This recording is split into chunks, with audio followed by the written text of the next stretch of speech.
வணக்கம். ஷிவாயனம். எல்லோருக்கும் எல்லாம் கிடைத்து விடாது. யாராருக்கு என்னென்ன கிடைக்க வேண்டும் என்று உள்ளதோ அது கிடைக்க வேண்டியவர்களுக்கு தானாக சென்று சேரும். குருவானவர், குரு என்பவர் ஒருவருக்கு காட்சி கண்டிப்பாக கொடுப்பார், ஏதோ ஒரு ரூபத்தில்.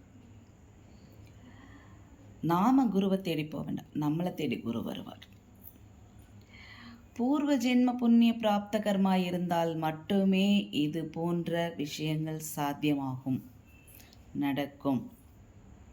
உண்மையும் கூட. அனுபவித்து பார்ப்பவர்களுக்குத்தான் தெரியும் அதனுடைய விஷயம் என்னவென்று. அனைவருக்கும் புரியாது, தெரியாது.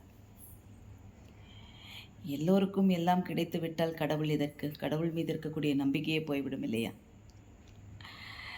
கஷ்டம் என்று வரும் பொழுதுதான் இறைவனை தேடி ஓடுகின்றோம் நாம். எப்படி?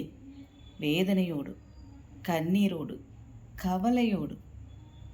மனபாரம் குறையணும்னா கோவிலுக்கு ஓடுறோம், எங்கெங்கேயோ ஓடுறோம், எங்கேயுமே தீர்வு கிடைக்கல. உனக்குள் தேடு. உனக்குள் தேட தேட தேட தேட உனக்கு வேண்டியதை உன்னுடைய இறைவன் கொடுப்பார். தூரத்தில் தெரிவது காணல் நீர், அருகில் சென்று பார்த்தால் ஒன்றும் இருக்காது. அதுபோலத்தான் சில விஷயங்களும் பார்க்க, பழக, பேச அனைத்தும் நன்றாக இருக்கும்.